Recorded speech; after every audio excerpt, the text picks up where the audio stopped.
Hi friends, అందరికీ నమస్కారం. అంజలి కథలకి స్వాగతం. ఈరోజు చందమామ కథ పేరు అచ్చిరాని షరతులు. ఈ కథను రచించిన వారు వసుంధర గారు.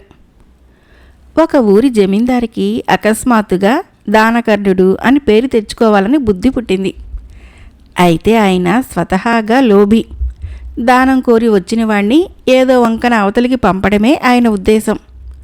అందుచేత డబ్బులు ఇవ్వనని సూటిగా చెప్పటానికి బదులు డబ్బు ఇవ్వటానికి ఏదో ఒక షరతు పెడుతూ ఉండేవాడు. ఆ ఊళ్ళోనే రంగడు అనే అనాథ ఒకడు ఉండేవాడు. వాడు ఊళ్ళో అందరికీ పనులు చేసి పెడుతూ తన జీవితం వెళ్ళబుచ్చుకుంటున్నాడు. జమీందారు గారు దాన ధర్మాలు చేస్తున్నాడని విని రంగడు ఆయనను చూడబోయాడు. ఎవరు నువ్వు అని జమీందారు అడిగాడు. ఎవరికీ తెలియని అభాగ్యుణ్ణి బాబయ్య, తమరు కనికరిస్తే దానం పుచ్చుకుందామని వచ్చాను అన్నాడు రంగడు. నిజంగానే నిన్ను ఎవరూ ఎరగరా? నిన్ను ఎరగని వాళ్ళని ఎంతమందిని తెస్తే అన్ని 100 వరహాలు నీకిస్తాను అన్నాడు జమీందారు. దానికేం భాగ్యం అని రంగడు బయలుదేరబోతూ ఉంటే జమీందారు వాణ్ణి ఆపి, ఇదిగో చూడు, ఏ రోజు నువ్వు మొట్టమొదట చూసిన మనిషి నిన్ను ఎరగనంటాడో వాణ్ణే తీసుకుని రావాలి. ఆ తర్వాత చూసిన వాళ్ళు పనికిరారు అన్నాడు. సరేనన్నాడు రంగడు. ఆ రోజు వాడు మొదట చూసిన మనిషి వాణ్ణి ఎరిగినవాడే. మర్నాడు రంగడు తెల్లవారకుండానే లేచిపోయి తనకు అట్టే పరిచయం లేని వీధిలోకి వెళ్ళి ఒక సందులోకి తిరగబోతూ ఉండగా అక్కడొక బిచ్చగాడు తగిలి, ఎవరది, రంగడా? ఏం బాబు, ఇంత పెందలాడే ఈ వీధికొచ్చావు అని అడిగాడు. ఆ రోజుకి 100 వరహాల అవకాశం పోయింది. ఆ బిచ్చగాడికి ఒక కాలు లేదు. ఎప్పుడో ఆ బిచ్చగాడి కర్ర పడిపోతే రంగడు వాణ్ణి లేవదీసి కర్ర అందించాడు. ఆ విధంగా రంగడు ఆ బిచ్చగాడికి బాగా గుర్తున్నాడు. ఆ మర్నాడు రంగడు ఊరి పొలిమేరలోకి పోయాడు. ఎవరో పొరుగురు నుంచి వస్తూ ఉండడం చూసి రంగడు చాలా సంబరపడ్డాడు. ఆయన ముఖము రంగడికి గుర్తు రాలేదు. అయ్యా, మీరెవరో నాకు తెలియదు. శ్రమ అనుకోక ఒక్కసారి నాతో జమీందారు గారింటికి వస్తారా అని రంగడు ఆయన అడిగాడు. ఆయన వాణ్ణి యగాదిగా చూసి, నువ్వు రంగడివి కాదు, ఇప్పుడు జమీందారు గారింటికి పోవలసిన అవసరం ఏమిటి అని అడిగాడు. రంగడు నిస్పృహగా, అవునులేండి, అవసరం లేదు అని ఆయన వెనకనే వచ్చేశాడు. ఆయన గ్రామ కరణంగారి మామగారు. ఒకరోజు రంగడు ఆయనకు కాళ్ళు పట్టాడు. అందువలన ఇవాళ రంగడు 100 వరహాల అవకాశం పోగొట్టుకున్నాడు. రోజుకి 100 వరహాలు చొప్పున కొన్ని వేల వరహాలు పోగు చేసి ధనికుడైపోవాలనుకున్నాడు రంగడు. కానీ అలా కుదరటం లేదు. ప్రతిరోజు ఎక్కడికి పోయినా ఏ సమయంలో అయినా రంగడికి తెలిసిన వాళ్లే తగులుతున్నారు. ఇక ఇది పని కాదనిపించి రంగడు ఆ గ్రామం వదిలిపెట్టాడు. ఒక్క 100 వరహాలైనా సంపాదించాలని వాడి ఆశయం. ఆ రాత్రి అంతా నడిచి రంగడు ఒక గ్రామం చేరుకున్నాడు. వాడు బాగా అలసిపోయి ఉండడం చేత వాడికి ఎక్కడన్నా నడుము వాల్చాలనిపించింది. వాడు ఒక ఇంటి తలుపు తట్టాడు. ఇంటావిడ కాబోలు కొడుకును తిడుతూ, పొద్దున్నే లేచి ఇలా ఏడిపిస్తున్నావు, నేను పోతే పొరుగుళ్ళో రంగడిలాగా వాళ్ళకి వీళ్ళకి చాకిరి చేస్తూ బతకాల్సిన గతి పడుతుంది, వెధవ్వా అంటున్నది. ఆమె తలుపు తెరిచేసింది. ఆమె ముఖం చూడకూడదనుకుంటూనే చూసేశాడు రంగడు. ఆ రోజుకి 100 వరహాల అవకాశం పోయింది. ఆ ఇల్లాలు చాలా మంచిది. ఆమె ఆ పూటకు రంగడికి ఆశ్రయం ఇచ్చింది. వాడు ఒక కునుకు తీసినాక ఆమె వాడికి అన్నం పెట్టింది. తన పేరు ఆ ఊళ్ళో వాళ్ళు సామెతగా చెప్పుకుంటున్నారు గనక రంగడు మరొక ఊరు వెళ్ళాడు. అక్కడ వాడికి దురదృష్టమే ఎదురైంది. రంగడు ఉండే ఊళ్ళోని ఒక రైతు కూతుర్ని ఆ ఊరే ఇచ్చారు. ఆ ఊరిలోకి అడుగు పెడుతూనే రంగడు మొదట ఆమెనే చూశాడు. ఆమె వాణ్ణి ఆప్యాయంగా పలకరించి ఒకరోజు తన ఇంట ఉంచుకున్నది. తాను ఊరు విడిచి ఇలా దూరం రావటంలోని పొరపాటు రంగడు గ్రహించాడు. ఇప్పుడు తనకు తెలియని మనిషి కనిపించినా ఆ మనిషిని తన ఊరి జమీందారు దగ్గరికి తీసుకుని పోవటము సాధ్యం కాదు. అందుచేత రంగడు తన తిరుగుడు కట్టిపెట్టి ఒక కొత్త ఊళ్ళో వీళ్ళకి పనులు చేస్తూ జీవితం గడపసాగాడు. ఇలా 20 ఏళ్ళు గడిచాయి. రంగడి జీవితంలో ఏ మార్పు లేదు. ఒకసారి వాడికి తన పాత గ్రామం చూడాలనిపించింది. వాడు చాలా శ్రమపడి అక్కడికి చేరుకున్నాడు. 20 సంవత్సరాలలో ఊరు చాలా మారింది. రంగణ్ణి ఒక్కరూ గుర్తించలేదు. ప్రజలు మారిపోయారు. పాత జమీందారు బతికి ఉంటే తానిప్పుడు 100 వరహాలు సులువుగా సంపాదించవచ్చు. కానీ ఆయన పోయాడని, ఆయన కొడుకు కొత్త జమీందారు అయ్యాడని రంగడికి తెలిసింది. రంగడు కొత్త జమీందారు వద్దకు వెళ్ళి తన కథ అంతా చెప్పుకొని, ఇప్పుడు ఊళ్ళో నన్ను ఎవరూ ఎరగరు. రోజుకు మనిషికి 100 వరహాలు చొప్పున ఇప్పించి మీ తండ్రిగారి మాట నిలబెట్టండి అన్నాడు. జమీందారు కొడుకు నవ్వి, నువ్వెవరవో నేను ఎరగను. నిన్ను గురించి మా తండ్రిగారు ఎన్నడూ నాతో అనలేదు. కానీ మా తండ్రిగారిలాగానే నేను కూడా దానకర్ణుణ్ణే. అందుచేత ఒక షరతు పాటిస్తే నీకు ఈ దానం ఇవ్వగలను. ఏ రోజైనా నిన్ను మొదట చూసిన మనిషి గుర్తుపడితే అతన్ని తీసుకొనిరా. నీకు 200 వరహాలు ఇస్తాను. ఈ విధంగా నువ్వు రోజుకు 200 వరహాలు సంపాదించవచ్చు అన్నాడు. రంగడికి ఈ షరతు లాభసాటిగా కనిపించి అక్కడి నుంచి వచ్చేశాడు. రంగడు గ్రామంలో తనని మునుపు ఎరిగి ఉండిన మనుషుల కోసం ప్రతిరోజు వెతికాడు. రోజులు వారాలు గడిచాయి. కానీ వాడు ఇంకా 200 వరహాలు సంపాదించలేదు. ఒకరోజు రంగడు తెల్లవారుజామునే ఊరి పొలిమేరలలో ఉండగా ఒక గుర్రపు బగ్గి ఊళ్ళోకి వస్తూ కనపడింది. అందులో కొత్త జమీందారు ఉన్నాడు. రంగడు మహదానందపడి, అమ్మయ్య, ఇన్నాళ్లకు నన్నెరుగున్నవారు తొలి దర్శనంలో తగిలారు. తమ ఇంటికి వస్తాను, 200 వరహాలు ఇప్పించండి అన్నాడు. ఎవరు నువ్వు? 200 వరహాలేమిటి అన్నాడు జమీందారు చిరాకుగా. రంగడు తన కథ చెప్పాడు. అడ్డమైన వాళ్లను గుర్తుపెట్టుకోవడం తప్ప నాకు మరొక పని లేదనుకుంటున్నావా? దారికి అడ్డంలే, వెళ్ళు వెళ్ళు అన్నాడు జమీందారు ముందుకు సాగిపోతూ. రంగడికి తన తెలివి తక్కువతనం అప్పుడు అర్థమైంది. ఈ గొప్పవాళ్ళు చాలా తెలివైన వాళ్ళు. చుట్టూ ఉన్న మనుషులు ఎలాంటి వాళ్ళో వాళ్లకు తెలుసును. ఆ రోజుల్లో అందరూ మంచివాళ్ళు, చిన్న సహాయం కూడా గుర్తుంచుకునేవాళ్ళు. ఇప్పుడు ఎవడికి పక్కవాడి ధ్యాస లేదు. రోజూ చూసేవాడు కూడా గుర్తించడు. అది తెలిసే ఆ జమీందారు అలా, ఈ జమీందారు ఇలా షరతులు పెట్టారు అనుకున్నాడు రంగడు. మరొక కథ పేరు తెలివిగల భార్య. ఈ కథను రచించిన వారు ఏసీ సర్కార్ గారు. శ్యామలాల్ అనేవాడు శ్రద్ధాశక్తులు గల రైతు. అతను శ్రమించి చెమటోడ్చి స్వశక్తితో చాలా ఎకరాల భూమి సంపాదించాడు. అతని కొడుకులు హీరాలాల్, మోతీలాల్ అనేవాళ్ళు. హీరాలాల్ తండ్రిలాగానే శ్రమించేవాడు. మోతీలాల్ మాత్రము చాలా బద్ధకస్తుడు. ఏ పని చేసేవాడు కాదు. శ్యామలాల్ పోయేనాటికి హీరాలాల్ 25 ఏళ్లవాడు. అతనికి పెళ్ళయి 2 పిల్లలు కూడా ఉన్నారు. మోతీలాల్ 20 ఏళ్లవాడు. తండ్రి పోగానే హీరాలాల్ తండ్రి ఆస్తిని తమ్ముడికి పంచి ఇచ్చాడు. మోతీలాల్ తల్లి వెంటనే ఉంటూ తన పొలాలను గురించి ఏమీ పట్టించుకోక వాటిని కమ్మతగాళ్ళకి వదిలేసి ఊళ్ళో ఉన్న జులాయి వాళ్లతో చేరి పేకాటతో కాలక్షేపం చేశాడు. పెద్ద పందాలతో పేకాట ఆడి మోతీలాల్ చాలా డబ్బు పోగొట్టుకున్నాడు. తన దగ్గర ఉన్నదంతా ఊడ్చుకుపోయాక తల్లి వద్ద ఉన్న డబ్బంతా తీసుకుని తగలబెట్టేశాడు. ఇంకా డబ్బు కావలసి వచ్చి తన పొలం కొంత తాకట్టు పెట్టి తన అన్న వద్ద డబ్బు తీసుకున్నాడు. ఇలా రోజురోజుకి మోతీలాల్ స్థితి దిగజారిపోయింది. వాడు ఎలా బాగుపడతాడా అని అతని తల్లికి బెంగ పట్టుకున్నది. ఆమె తన భర్త పోయాక మొదటిసారిగా తన అక్కను పొరుగుళ్ళో చూడబోయి తన కొడుకును గురించి చెప్పుకున్నది. వాడికి మంచి పిల్లను చూసి ముడిపెట్టు, వాడే మారతాడు అన్నది అక్క. పిల్లలెవరైనా ఉన్నారా ఇక్కడ అని అడిగింది మోతీలాల్ తల్లి. మా పక్క ఇంటి వాళ్ళు చాలా గౌరవస్తులు. వాళ్ళ పిల్ల శివాని చూడచక్కనిది, బుద్ధిమంతిరాలు, తెలివిగలదీని అన్నది అక్క. తల్లి ఇంటికి తిరిగి వచ్చి సంబంధం గురించి చెప్పింది. మోతీలాల్ పెళ్లికి ఒప్పుకున్నాడు. పెళ్ళి ఘనంగానే జరిగింది.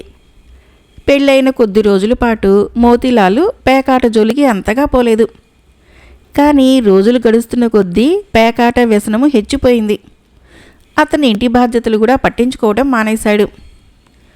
వీడు మళ్ళీ మొదటికొచ్చాడు, ఏం చేసేటట్టు అని అత్తగారు శివానీతో అన్నది. మీరేం దిగులు పడకండి అత్తయ్య, ఏదో ఒక ఉపాయం చూస్తాను అన్నది శివాని. ఆ రోజు రాత్రి ఆమె తన భర్తతో, మీరు కొంచెం జాగ్రత్తగా ఉండరాదు, ఈ పేకాటతో ఉన్నదంతా ఊడ్చిపెట్టుకుపోతుందేమో అన్నది. పెళ్ళాం చేత బుద్ధులు చెప్పించుకునే మూడుండనుకుంటున్నావా? ఇంకెన్నడూ నాకు సలహాలివ్వకు అన్నాడు మోతీలాల్.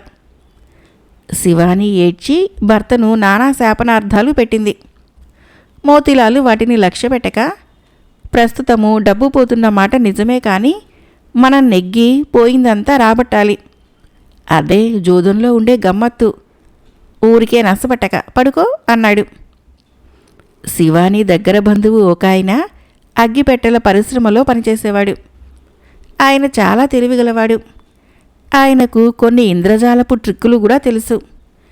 తన భర్తను మార్చటానికి ఆయన సహాయం తీసుకోదలిచి శివాని తన అత్తగారితో చెప్పి పుట్టింటికి వెళ్ళి తన బంధువుకు కబురు చేసింది.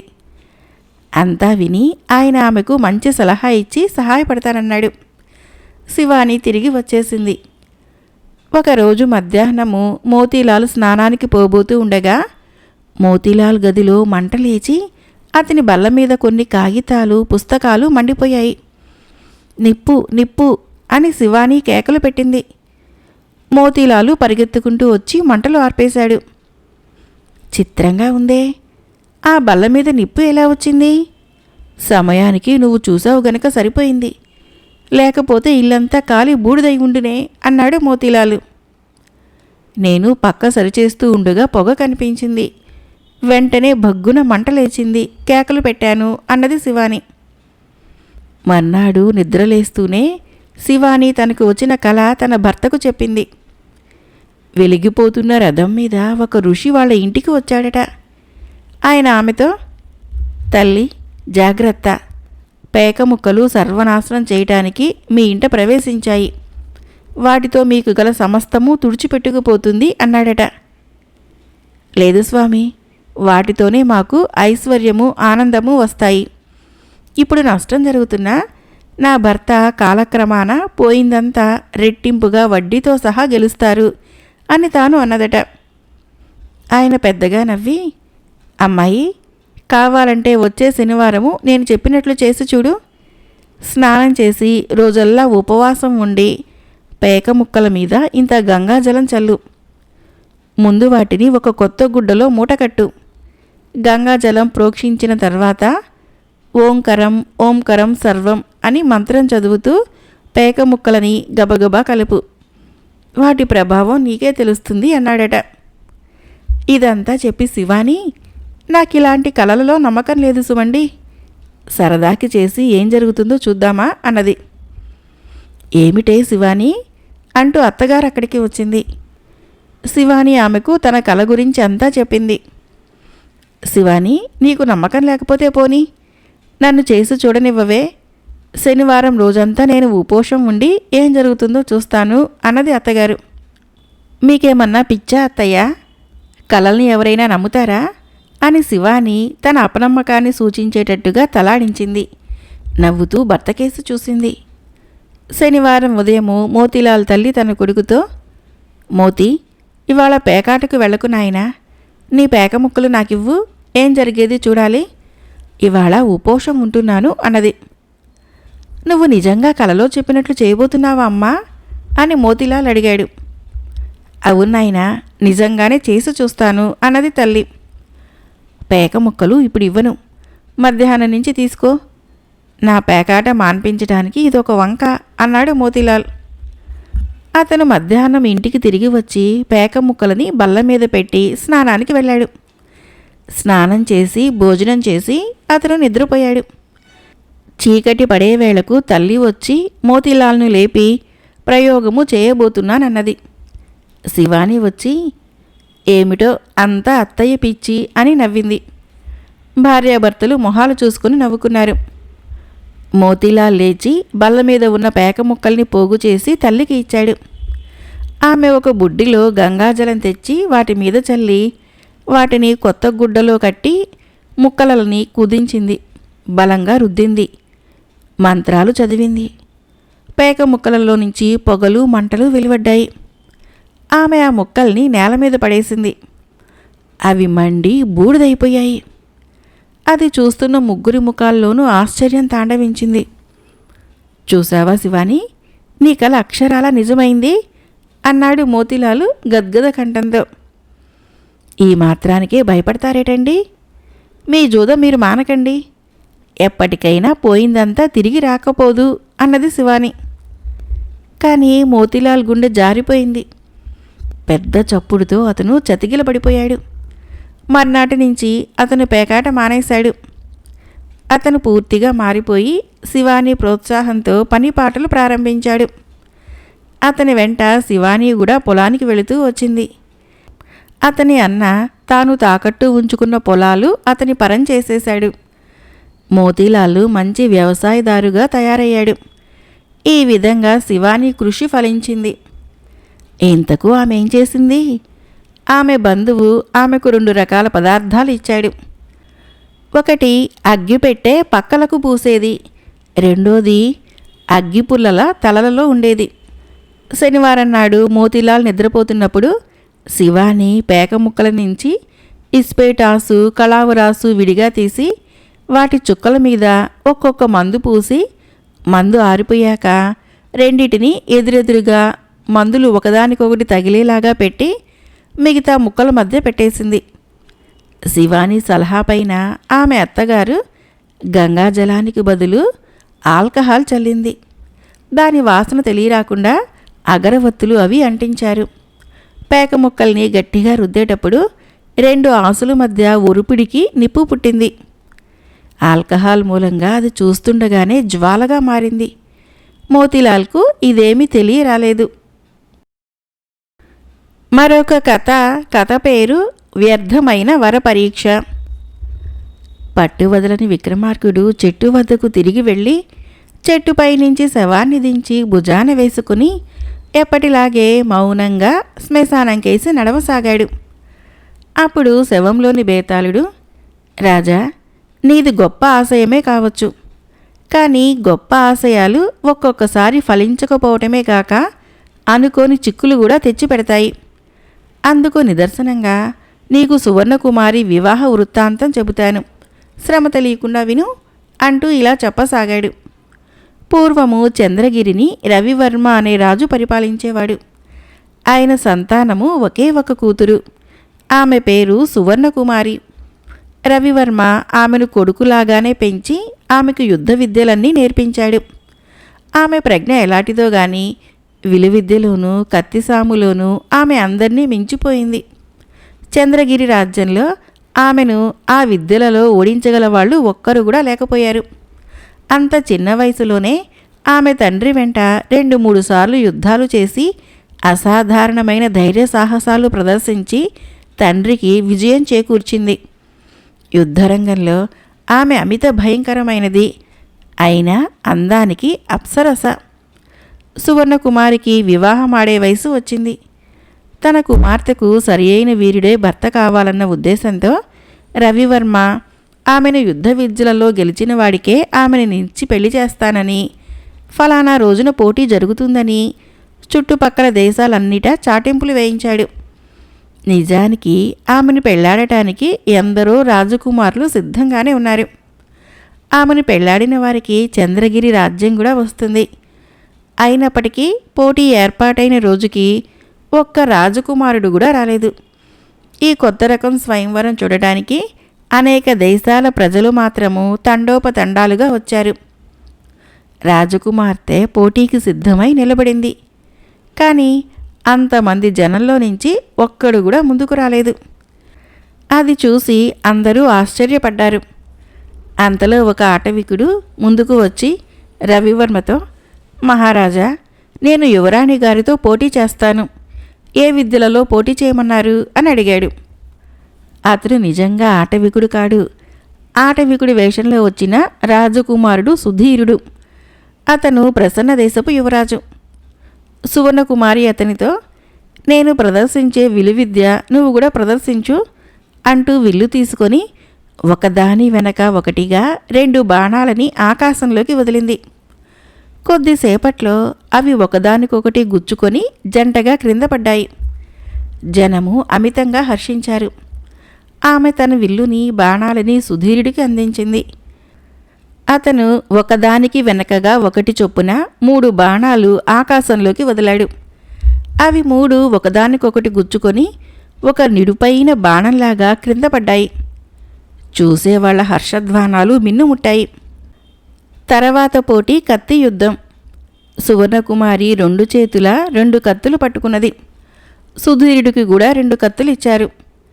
ఇద్దరూ కత్తి యుద్ధం చేస్తూ ఉండగా సుధీరుడు కుడి చేతిలోని కత్తి ఎగిరిపోయింది. మరుక్షణమే అతను తన ఎడమ చేతి కత్తితో సువర్ణకుమారి చేతులలో ఉన్న 2 కత్తుల్ని ఎగరగొట్టి తన కత్తిని భూమిలో గుచ్చేశాడు. తన కూతుర్ని మించిన అల్లుడు దొరికినందుకు రవివర్మ ఎంతో సంతోషించి, నేను చేసిన ప్రకటన ప్రకారము నా కుమార్తెను నీకిచ్చి పెళ్లి చేస్తాను. నా అనంతరము నువ్వు ఈ దేశాన్ని పరిపాలించు అని సుధీరుడితో అన్నాడు. సుధీరుడు రవివర్మతో, నేను ఈమెను పెళ్లాడటానికి రాలేదు, ఓడించటానికి వచ్చాను. ఓడిన రాజకుమార్తెను పెళ్లాడతానని నేనేమీ నియమం పెట్టుకోలేదు. ఆకాశంలోకి గురిగా బాణాలు వేయగలవాడు చక్కగా రాజ్యం చేయగలడని నేను ఎన్నడూ అనుకోలేదు. అడవిలో ఉండేవాళ్లకు రాజ్యాలు రాజకుమార్తెలు ఎందుకు అంటూ తాను ఎక్కి వచ్చిన ఏనుగు మీద తిరిగి వెళ్ళిపోయాడు. రవివర్మ హతాశుడయ్యాడు. ఆయన పెట్టిన పరీక్ష విజయవంతమైంది, కానీ ఫలితం లేకుండా పోయింది. సువర్ణకుమారి పెళ్లి జరగలేదు. ఆయన తనకు నచ్చిన రాజకుమారులకు కొందరికి తన కుమార్తెను పెళ్లాడవలసిందిగా కోరుతూ కబురు చేశాడు. కానీ అందరూ ఏదో ఒక వంక చెప్పి ఆయన కోరికను నిరాకరించారు.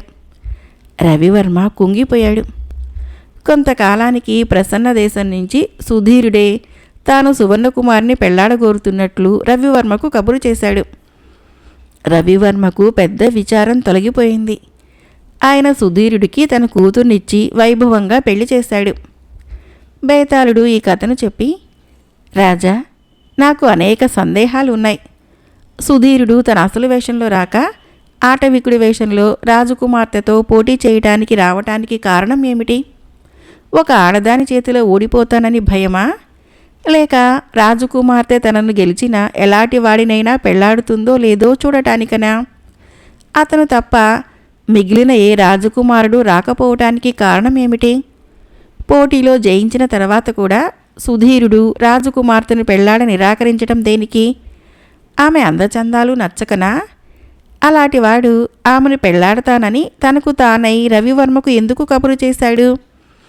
రవివర్మ అనేక మంది రాజకుమారులకు తన కుమార్తెని ఇచ్చి చేస్తానన్నా వారు ఎందుకు నిరాకరించారు? ఈ సందేహాలన్నిటికీ సమాధానం తెలిసి కూడా చెప్పకపోయావో నీ తల పగిలిపోతుంది అన్నాడు. దానికి విక్రమార్కుడు, దీనికంతకు మూలము రవివర్మ తన కుమార్తె స్వయంవరానికి గాను ఏర్పాటు చేసిన పోటీ. అందులో ఉన్న అవివేకాన్ని సుధీరుడు రవివర్మకు స్పష్టంగానే చెప్పాడు. స్వయంవరంలో పాల్గొనేవాళ్లు అపజయానికి ఎన్నడూ వెరవరు. రవివర్మ ఏర్పాటు చేసిన పోటీ నచ్చకనే రాజకుమారులు రాలేదు. సుధీరుడు మారువేషంలో రావటానికి కూడా అదే కారణం. రెండవసారి రాజకుమారులు సువర్ణకుమారిని పెళ్లాడ నిరాకరించటానికి కారణము ఆమె ఒక ఆటవికుడికి ఓడి ధర్మంగా అతనికి భార్య అయింది. ఆమెను మరొకరు చేసుకోవటము మారుమనువు అవుతుంది. సుధీరుడి విషయంలో ఈ చిక్కు లేదు. రవివర్మ తన మొదటి ప్రకటనని ఉపసంహరించుకొని ఏ రాజకుమారుడికైనా ఆమెను ఇవ్వటానికి సిద్ధంగా ఉన్నాడని విని అతను పెళ్లాడటానికి ముందుకు వచ్చాడు అన్నాడు.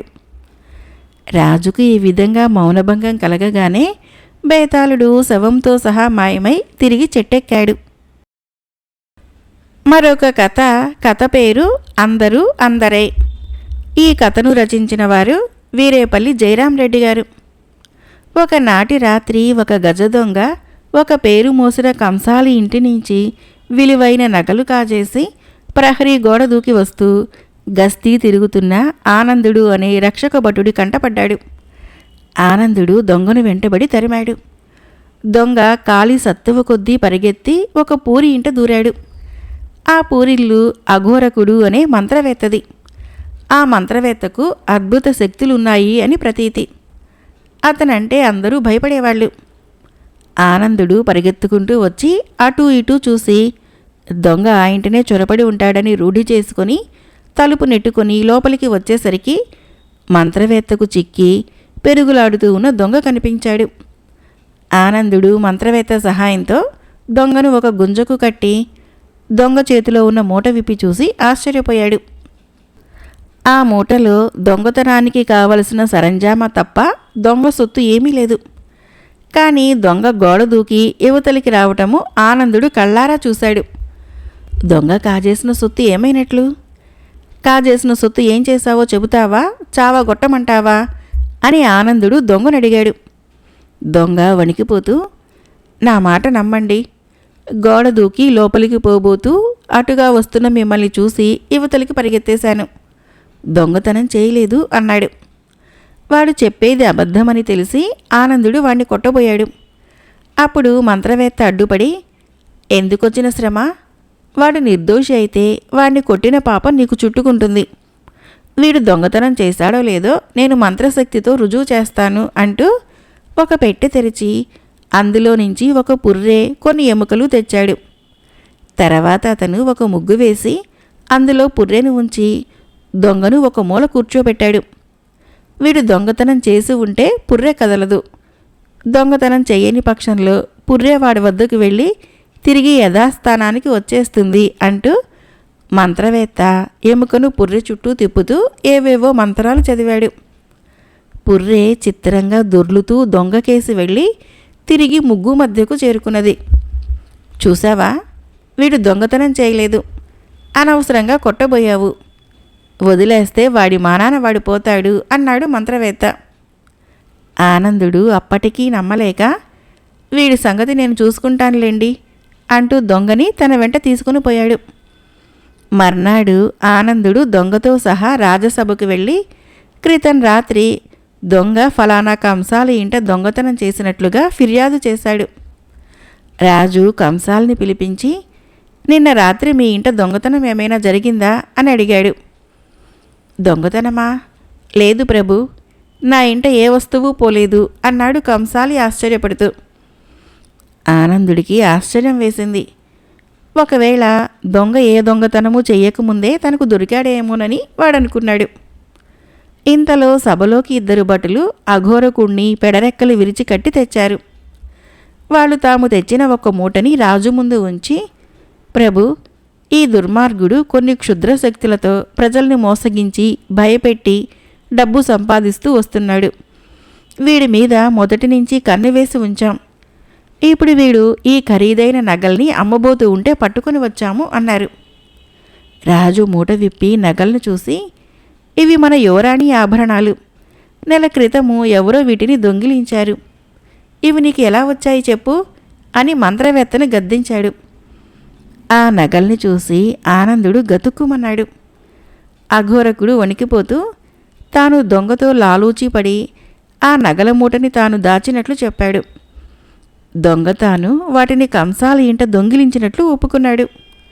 కంసాలి వణికిపోతూ, ఆ నగలు మా ఇంట ఉండిన మాట నిజమే, కానీ వాటిని నేను దొంగిలించలేదు, ఆనందుడే వాటిని తెచ్చి అమ్మి పెట్టమని నా చేతికి ఇచ్చాడు అన్నాడు. ఆనందుడు, దొంగ, మంత్రవేత్త, కంసాలి అందరూ దొంగలేనని తేలింది. రాజు అప్పటికప్పుడే 4 కారాగారానికి పంపించేశాడు. మరొక చిన్న కథ పేరు ఖడ్గం విలువ.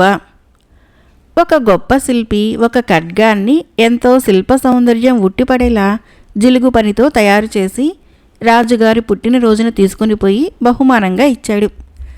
రాజు దాన్ని తీసుకొని ఇతనికి 100 వరహాలిచ్చి పంపండి అన్నాడు.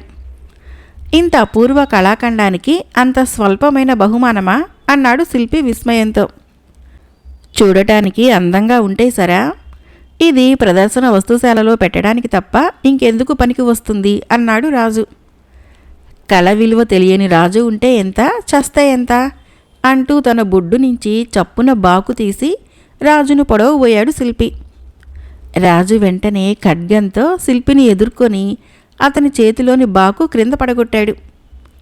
వెంటనే శిల్పి, నా ధూర్తత్వాన్ని క్షమించండి మహారాజా, నేను చేసిన ఖడ్గము ఉత్త బొమ్మ కాదని రుజువు చేయటానికి అలా చేశాను అన్నాడు. రాజు శిల్పిని మెచ్చుకొని అతనికి 10,000 వరహాలిచ్చి పంపించేశాడు. కథ అయిపోయింది. ఫ్రెండ్స్, ఈ కథలు మీకు నచ్చినట్లయితే మన ఛానల్ని తప్పకుండా సబ్స్క్రైబ్ చేయండి. లైక్ చేయండి, షేర్ చేయండి, కామెంట్ చేయండి. Thank you.